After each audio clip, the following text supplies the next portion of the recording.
Bueno, le va a parecer exagerado, a lo mejor. Yo soy un poco apasionado, más que exagerado. Y cuando me metí en este libro, que es la biografía de Virginia Woolf, la verdad que seguía leyéndolo como una historia de vida, pero que además de esa historia de vida me hacía comprender, pero en profundidad, la obra de Virginia Woolf. No sabía quién era Irene Chiquiar-Bauer, no la conocía, la llamé, hablamos, y aquí está. Aquí está. Y bueno, a vos lo leíste con pasión, y con pasión empieza la escritura de este libro, de que después tiene todo el rigor académico de fuentes, pero la pretensión era justamente esa, que se lea la vida, una vida que transcurre. Virginia, que habló bastante sobre el género biográfico, porque los ingleses son apasionados de la biografía, ella decía que las biografías tienen que dar cuenta de las cosas que cambian más que de las cosas que suceden, de las cosas estáticas. Entonces el desafío era ese, que dar cuenta de esta vida que transcurre, pero además con mucha solidez en cuanto a que si va un lector y quiere saber de dónde sacó esto Irene acá en su libro, tenga todas las fuentes, por ejemplo, ¿no? Y juntar otra cosa que también era un tema que a ella le preocupaba mucho, porque decía que la biografía tenía que dar cuenta fidedigna de la personalidad, y que lo fidedigno está en los hechos, y que todas las biografías tienen muchos hechos, dice, pero ¿qué pasa con la personalidad? Si los hechos tienen la solidez del granito, la personalidad tiene lo sutil, lo evanescente, lo inatrapable del arco iris, y la biografía tendría que tener la osadía y la sutileza justamente de captar ese extraño y perpetuo maridaje del arco iris con el granito, ¿no? Entonces ese fue el desafío que me lanzó Virginia, y que además me dio, por ejemplo, muchísimo material, porque ella tiene 5 tomos de diarios personales de adulta, un tomo de diarios personales de adolescente, se han recopilado 6 tomos de cartas, más los 5 tomos de las memorias del marido, más las cartas de la hermana, en una época donde la gente se escribía muchísimas cartas todo el tiempo, donde escribían diarios personales. Entonces tenía toda esa magnitud de material, todos esos hechos, más su obra. Entonces, ¿cómo era esto de leer entre líneas, no? Leer entre las líneas de la obra y entre las líneas de las memorias, de los recuerdos, de las cartas, de los diarios. ¿Cómo ilumina la obra de la biografía, en este caso? Contame esta ida y vuelta que hacías con Orlando, con toda la obra de Virginia, con las horas. Claro.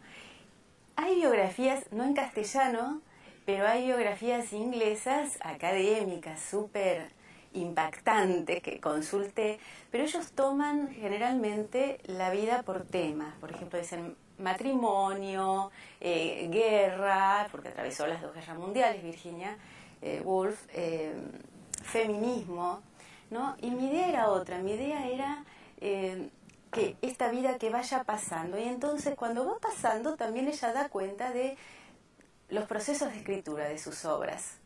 Entonces, la primera parte del libro toma sus ancestros, toma su infancia, pero a partir de 1904, y esto es lo que realmente es único, y que la editora haya aceptado esta forma de trabajo ya fue una maravilla, porque a partir de 1904, cuando fallece el padre y ella pasa de una educación en una época victoriana de corsé y armadura a lanzarse con el grupo Bloomsbury a la modernidad, comienza a haber una gran producción en sus cartas, en sus diarios personales, casi diariamente. Entonces yo opté porque cada capítulo sea un año. Desde 1904 hasta 1941, que ella se suicida, tenés año a año la vida de Virginia. Cuando le escribía, mis amigos, mi familia me decían, ¿por dónde vas? Por 1905. ¿Y cuándo tenés que llegar? A 1941. Ah, pero ¿alguien escribe así las biografías año por año? Y no, le digo, pero siempre hay que intentar cosas nuevas, más con esta maestra que quiso intentar cosas nuevas. Te miraban con desconfianza. Sí, y la revisión no sabés, porque la revisión era, ¿qué estás revisando? 1904. Ah, ¿no? ¿Cuánto falta, no? ¿Cuánto te falta? Y bueno, así fue. Pero en ese proceso yo veía cómo va creando cada obra, cuáles son sus dudas. Ella lo refleja todo el tiempo en sus cartas, en sus diarios personales. Y también tome material porque, ¿qué pasa? Las biografías que hay en castellano sobre Virginia Woolf están, una en la década del 70, escrito por su sobrino, es una visión autorizada por la familia, ¿qué implica esto? Cristalizado el personaje. Sí, es como un héroe, es como un cuentito de Vichy que no tiene la hondura de investigar en serio. No, pero además, por más que hay testimonios muy de primera mano, está hablando su sobrino, las familias tratan o sucede de estereotipar a veces a los personajes de su familia, decir que una persona es esto o es aquello, y muchas veces el entorno, los amigos, las personas mismas sienten que son otra cosa, no la carátula que le están poniendo. Entonces yo decía, bueno, el sobrino piensa esto, pero quiero saber otras cosas más. Entonces, hay otras biografías en castellano, una de Herbert Marder, pero toma los 10 últimos años de la vida, y yo veía que no había otra cosa, y que las que estaban en inglés tampoco daban cuenta de lo que como lectora a mí me gustaría leer. Y entonces, bueno, se seguían sumando motivos para escribir. Vienen varias preguntas, ¿no? La importancia del grupo Bloomsbury, la importancia que tuvo en la historia de la cultura, porque ahí estaba gente muy importante, estaba Bertrand Russell, estaba Lytton Strachey. Sí, y estaba Maynard Keynes, que ahora está tan famoso. Russell un poco más lejano, más lejano, no era del corazón del grupo. Sí. Y la guerra, ¿no? Es decir, yo tengo la sensación de que Virginia creía que los nazis, bueno, supongo que todos creían eso, ¿no?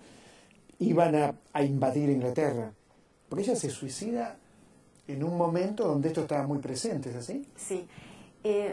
Las memorias del marido que no están en castellano, Leonard, yo realmente las recomiendo porque él, por ejemplo, dice, él estaba muy comprometido con el Partido Laborista, ella a su manera también lo que saca esa carátula de que vivía en una torre de marfil y era escritora de Torre de Marfil, nada, ni por sus preocupaciones acerca de las mujeres, ni por sus preocupaciones.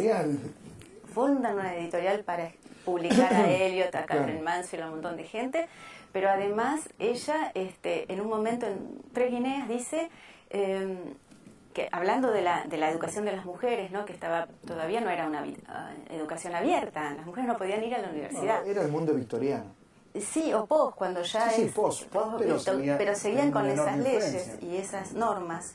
Entonces ella dice que una mujer en Inglaterra tiene los mismos derechos que un niño pobre en Inglaterra respecto a la educación. Así que no era una mujer que no sabía lo que eran las clases sociales, ni lo que eran las diferencias, y da cuenta de ello. Incluso el último párrafo de la introducción, vas a ver que hay un párrafo donde yo lo puse especialmente por eso, porque ella dice que ella se siente un pez en una corriente y que ella no comprende la corriente, pero para entender a una persona hay que entender la historia, la sociedad, y que además otra cosa que también es un desafío para mí, para la escritura de la biografía, que cada generación tiene que volver a contar las cosas de nuevo. Supongo, y perdón, sí. Yo me fui. No, dale. Pero vos me preguntaste por el suicidio y por la guerra. Sí, el suicidio, digamos, nunca se explica un suicidio.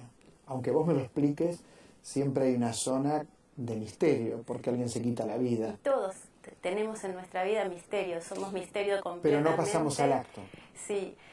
¿Qué pasa? En las memorias que te conté de Leonard, él dice que ellos creían en la civilización, en que todo iba a ser mejor, pero que la Primera Guerra Mundial es el quiebre total, y la segunda ellos la ven como una consecuencia del desastre de la Primera Guerra y de lo que implicó el Tratado de Versalles y todo lo que sabemos. Y fue así. Cuando estamos llegando a la Segunda Guerra y están en Inglaterra, por primera vez Inglaterra, que era un país hiperprotegido por esa condición insular que tiene, los aviones les hacen una nueva guerra, les bombardean y les destruyen la ciudad, y tienen la amenaza constante, y el día a día, por eso en la biografía vas a ver que el día a día de la guerra, yo lo pongo, porque era, hoy salió el sol, qué Sí, hermoso sí, día, no, quiero no. escribir tal Hoy cosa, pero vi están 2 los aviones, bombardeos. claro, vi 3 aviones. Y mañana nos invaden. Entonces, ese era el clima para Virginia. Un sobrino había querido ir de voluntario a pelear Claro. a la Guerra Civil Española y había muerto. Estaban en ese momento, y en ese momento tiene una crisis psiquiátrica que no tuvo tantas en su vida. La anterior, muy fuerte, había sido en 1912, o sea que 30 años casi de producción y de vida saludable con los vaivenes que puede tener una persona delicada, pero ahí empieza otra vez con alucinaciones, con ciertos problemas, y cree que no los va a poder superar, y no quiere infligirles a su entorno, a su marido, a su hermana, a todos esta situación, y toma la decisión que toma. Bueno, sabes que acá el amigo asistente me dice que tengo que terminar, pero me quedó Victorio Campo, que la persiguió, la encontró en una exposición, ¿no es cierto? La persiguió. Genial lo que hizo Victorio Campo. Me quedó el matrimonio blanco, Bueno. un matrimonio, digamos, sin una vida erótica, aparentemente, la vida erótica está en otra parte. Sí, tampoco tanto. O sea, es verdad que hay una relación con Vita, pero es una relación de la que Vita misma, que sí era una lesbiana, digamos, totalmente asumida, se retira porque dice, bueno, Virginia, esto no sé si le viene tan bien, pero... Me van a echar. Pedí que no me echen. Tengo una cámara. Decirles, me pasé de tiempo, se pasó. Se pasó de tiempo. Gracias. Le entusiasmó mucho Virginia Woolf. Exacto. Irene, muchísimas gracias. Gracias Muchas gracias. Un libro imperdible, por favor, imperdible. Voy a ver si la puedo invitar otro día para hablar más de cosas del libro. Me parece que vamos a hacer eso. Lo vamos a hacer eso, ya está, prometido. Nos reencontramos, por supuesto, en una semana en la televisión pública. ¿Dónde si no? ¿No es cierto? Aquí, por supuesto, en Canal 7. Chau y muchas gracias por elegirnos.